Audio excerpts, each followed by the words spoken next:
Assalamualaikum warahmatullahi wabarakatuh. Selamat pagi anak-anakku semua. Semoga hari ini anak-anak sehat selalu ya. Kembali lagi bersama Pak Nukman. Hari ini kita akan belajar tema 1, subtema 1, PP yang ketiga.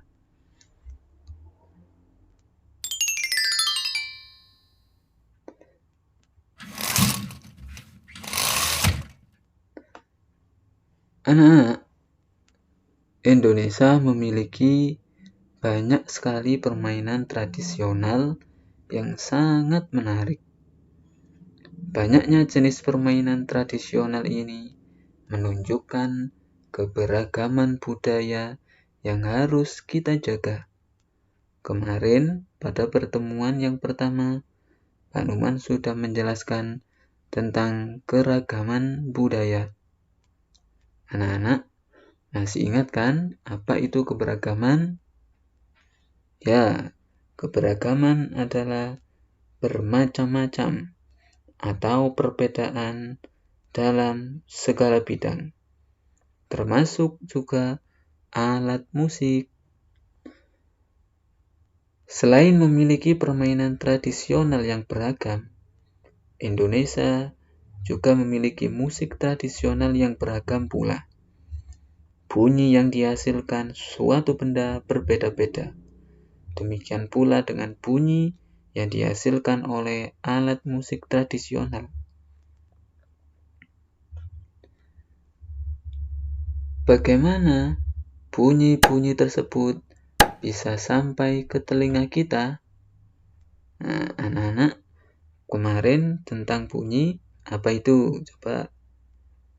Ya, bunyi adalah getaran suara yang bisa kita dengar.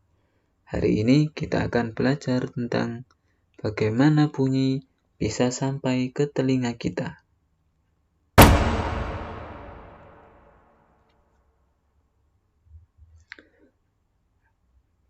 Perambatan bunyi. Perambatan adalah proses menular, meluas, atau memantul, atau menyiar, atau terdengar. Bunyi dapat merambat melalui 3 jenis media, yaitu benda padat, cair, dan gas. Namun, bunyi tidak dapat merambat di ruang hampa. Hal ini dikarenakan ruang hampa tidak memiliki media yang dapat merambatkan bunyi. Kita lihat tabel.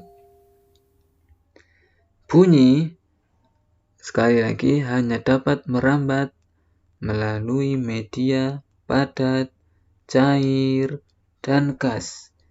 Dan bunyi tidak dapat merambat atau menular atau memantul terdengar di ruang hampa.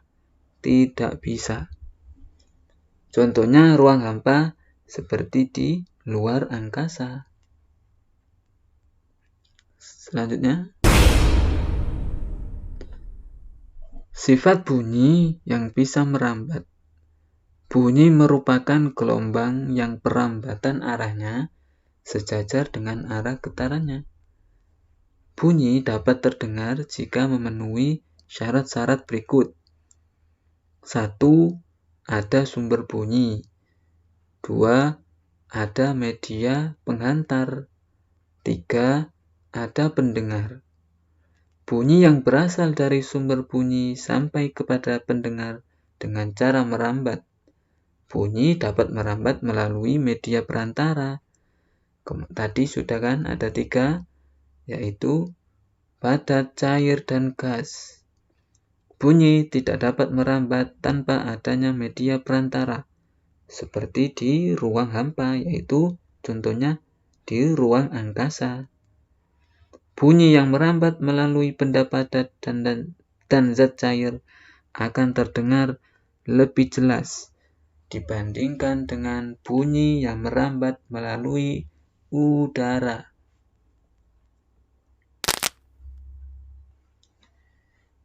Ini adalah contoh bunyi yang merambat melalui gas.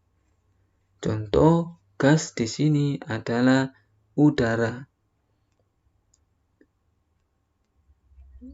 Di gambar ini,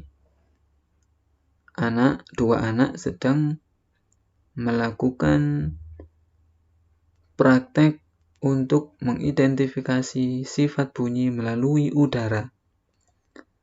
Anak-anak di situ menyiapkan satu selang plastik. Nah, kemudian dua anak itu, yang satu memegang selang yang ada potnya, dan yang satu memegang selang yang tidak ada pot. Nah, bunyi merambat melalui udara yang ada di dalam selang tersebut.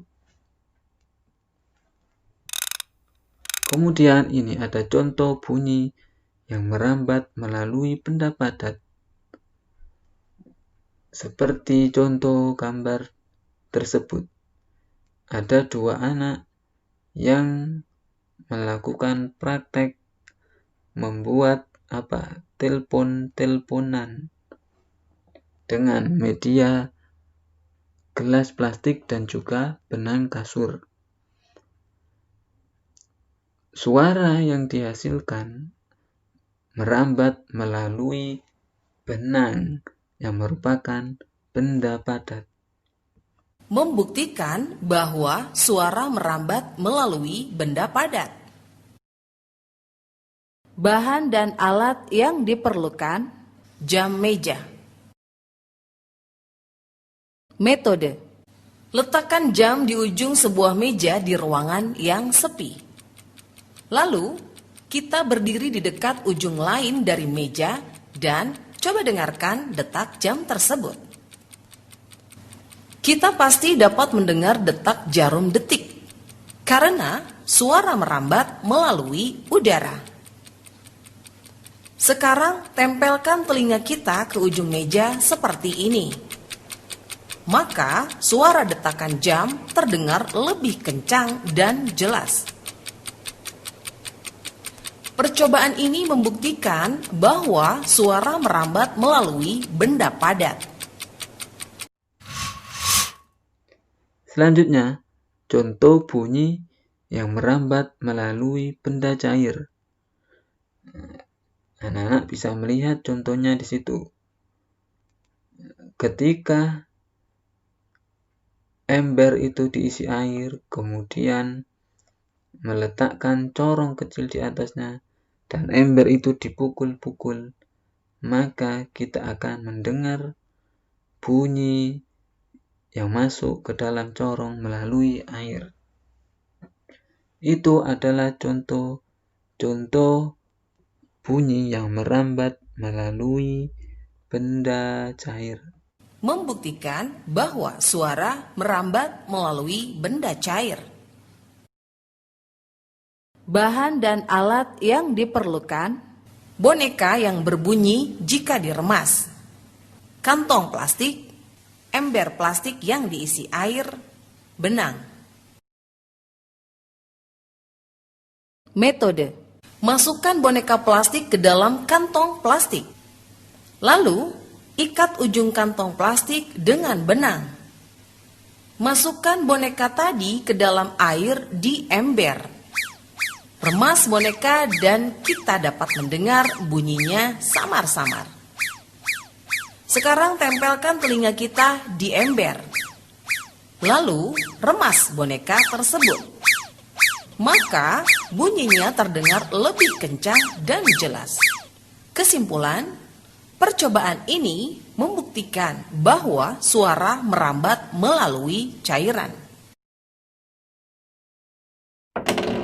Selanjutnya, anak-anak, pada pertemuan yang pertama, anak-anak sudah membaca teks tentang siap menghadapi musim hujan. Mari kita baca bersama-sama.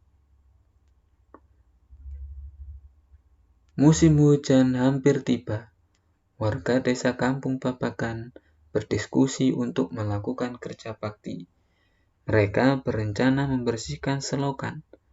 Mereka sepakat ketika selokan bersih, warga tidak akan kebanjiran. Pagi itu, semua warga terlihat sangat bersemangat membersihkan selokan. Pak Sami dan Pak Udin sibuk mengambil sampah yang ada di dalam selokan. Pak Made dan Pak Udin memastikan seluruh selokan lancar. Pak Nur mengambil sampah-sampah dan meletakkannya di gerobak sampah.